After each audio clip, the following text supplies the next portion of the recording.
আমার নাম তুহিন কুমার মন্ডল। আমি ক্লাবের সেক্রেটারি প্লাস পুজো কমিটির সেক্রেটারি। বলবো যে এই যে দুর্গা পুজোটা হচ্ছে, ক্লাবের নামটা যদি বলো আর কত বছরের? আমাদের এটা হচ্ছে আরুপত্তা সার্বজনীন শ্রী শ্রী দুর্গা উৎসব। এটা আমাদের এই বছর নিয়ে 34 বছর পুজোটা পার দিলাম আমরা। 35 বছরের পুজো, আর এত সুন্দর একটা প্রতিমা এনেছো, এত সুন্দর একটা প্যান্ডেল করেছো, কোথা থেকে এলো চিন্তা? চিন্তাধারাটা দেখো অনেক বছরের। চিন্তাধারাটা এই নয় যে হঠাৎ করে আসে, চিন্তাধারাটা হঠাৎ করে আসেনি। পুজোটা শুরু করেছিল কাকুরা, আমাদের সিনিয়র পার্সন যারা রয়েছে, ওনারা পুজোটাকে শুরু করেছিল। আজকে আস্তে আস্তে সেইটাকে ডেভেলপ হতে হতে এখন আমাদের হাতে এসছে। আমরা এবার থিমের প্যান্ডেলে এসছি। এবার এই যে চিন্তাধারাটা, যে আমাদের একটা চিন্তাধারা কি, কলকাতার মধ্যে থেকে একটা 58 নম্বর ওয়ার্ডের মধ্যে পড়ে। 58 নম্বর ওয়ার্ডে আপনি জানেন যে নিশ্চয়ই কলকাতা শহরের মধ্যে সব থেকে বড় ওয়ার্ড হচ্ছে 58 নম্বর ওয়ার্ড। তো এই ওয়ার্ডের মধ্যে মানে কলকাতার এক গ্রামও বলতে পারো, আবার পাশাপাশি শহরও। মানে আমাদের জায়গাটা এমন, মানে একটা মিডিলে, মানে গ্রাম শহর মিলিত আমাদের। তুমি যদি দেখো তো গ্রাম শহরের মধ্যে থাকে। তো সেইখান থেকে আমাদের লড়াইটা করতে হচ্ছে। তো আমরা এই বছরে আমাদের থিমটা দশম অবতার, নারায়ণের যে 10টা ওনার যে অবতার, সেই অবতারের উপর টোটালটা আমাদের এবছর করে থিম। তোমার নাম আর পরিচয়? আমার নাম হিরোদ কুমার মন্ডল, যুব ভারতীর পুজো কমিটি মানে প্রেসিডেন্ট। এই বছর পুজো নিয়ে কি প্ল্যান?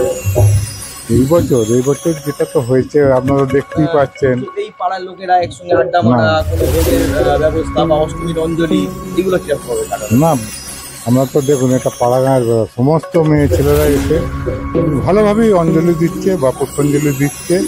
এটা খুব আমাদের ভালো লাগছে। যত পাড়ার মেয়েরা আসবে বেশি, এবং ছেলে মেয়েরা যত থাকবে পুজো মণ্ডপে বা পাবলিক পুজো মণ্ডপ যেভাবে দেখতে আসছে, আমরা খুব খুশিতে আছি। দাদার নাম আর পরিচয়? তার নাম হচ্ছে অরুণ মণ্ডল। পুজোর কটা দিন কি হয়েছে? পুজোর কটা দিন বলতে গেলে আমি আর আমার দামোদর বলে আমাদের 2 পার্টনার আছি। আমরা এই পুজোর মধ্যেই 4টে দিনই কোনো সময় বাইরে কাটাতে পারিনি। খুবই ভালো লাগে, সব আসে আমাদের ঠাকুর দেখতে। যে আমরা বাইরে যে আনন্দটা করি, সেইটা আমরা এই পুজো মণ্ডপের মধ্যেই আনন্দটা উপভোগ করি। বুঝতে পেরেছেন? আমাদের এই ধরুন সন্ধ্যা আরতি থেকে বা আগামীকাল যে মহা অষ্টমীর যে অঞ্জলি, সেটা দেখাশোনা আমরা দুজনের মধ্যেই করে থাকি। তা আমাদের যে পুজো মণ্ডপ এবছরে গত মোটামুটি আমি তো মনে করব খুব ভালোই লেগেছে।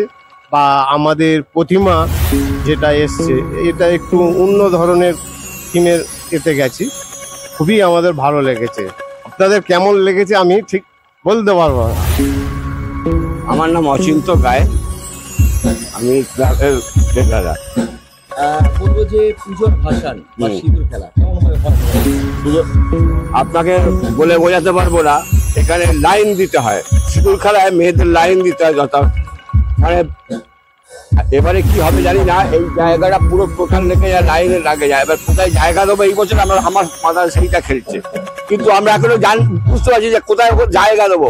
লাইন লেগে যাবে সিঁদুর খেলা। আমরা বলতে পারলে ঠাকুরটা বের করে দেবো, দিতে পারো চলতেই রয়েছে 12টা পর্যন্ত চলছে সিঁদুর খেলা, মানে শেষ হচ্ছে না। এত সিঁদুর খেলায় জাঁকজমক হয় এখানে, বহুত ফুর্তি করে মেয়েরা, খুব মানে সে না দেখলে আপনি বুঝতে পারবেন না। ছবিটা এই আমার কাছে দেখালে বুঝতে পারতেন। খুব খুব খুব আনন্দ করে, মানে এখানে একটাই পুজো যদিও হয় পাড়ার মধ্যে, বড় পুজো বলতেই এইটা পাড়ায় পুজো হয়। এই বড়টা 58 নম্বর ওয়ার্ডের মধ্যে আমরা এবছরে মানে লাইটে আর পরিবেশে একটা প্রাইজ দিয়ে গেছে। কাউন্সিলর নিজে এসে ওনারা পরিক্রমা করেছিলেন, আমাদের একটা দিয়েছে প্রাইজ। আর গত বছরে আমরা বিনোদন.com অনেক কিন্তু তো পেয়েছিলাম। এবছরে দেখা যাক কত কি হয়। আমার নাম মনোরঞ্জন মণ্ডল, বনুদা, আর এই ক্লাবের পুজোর মানে অ্যাসিস্ট্যান্ট সেক্রেটারি। যারা আসবে এই পুজোটা কিভাবে আসবে? আমাদের এই পুজোটা হচ্ছে 34 বছর পুজো। এই এলাকার সমস্ত মানুষ তাকিয়ে থাকে আমাদের পুজোটার উপরে, যে এই যুব ভারতী সংঘের পুজোটা যেতেই হবে। তা আপনারা নিশ্চয়ই দেখতে পাচ্ছেন এই যে আমাদের প্রতিমাটা কেমন হয়েছে বা আমাদের এই পরিবেশটা, হ্যাঁ আমাদের এখানে পুজোতে যদি আসতে চান তাহলে পুজোতে আসার জন্য করতে হবে আপনাদের মাঠপুকুর সিগন্যাল বা সিলভার স্প্রিং যেখানে নামলেন ওখানে নেমে গাড়ি নিয়ে যদি আসেন তাহলে গাড়ি নিয়ে এসে আইটিসির জাস্ট অপোজিটে হচ্ছে জয়হিন্দ জল প্রকল্প রোড। জয়হিন্দ জল প্রকল্প রোড থেকে সোজা চলে এলেই কিন্তু আমাদের ওই ডেস্টিনেশন আর উপরে যুবতী সংঘ। আর একটা সায়েন্স সিটির দিক থেকে যদি নামে তাহলে সায়েন্স সিটির দিকে সায়েন্স সিটি প্রগতি ময়দান থানা বাস স্টপ পিএস গ্রুপের 5 থেকে 5 মিনিটের হাঁটা পথে আমাদের আর উপরে যুবতী সংঘ।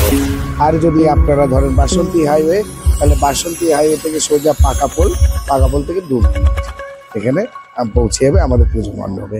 আর আমার একটা জিনিস হচ্ছে এই পুজো মণ্ডপে মানে এই যে আমাদের যে 34 বছর আমরা কিন্তু 34 বছর ধরেই কিন্তু প্রতিটা বাড়িতে শাড়ি আমরা গিফট করি, দান করি, গিফট করি। প্রতিটা বাড়িতে আমাদের সদস্যরা যাই, গিয়ে একটা বাড়িতে যে কজন মহিলা থাকবে প্রত্যেককে আমরা পুজোর একটা গিফট করি। আর প্রতি দশমীর দিন এটা আমাদের চলে আসছে রীতি, দশমীর দিন আমরা খাওয়া দাওয়া করাই পুরো পাড়া নিয়ে এবং 1000 লোক প্রায় আমরা খাওয়া দাওয়া করি।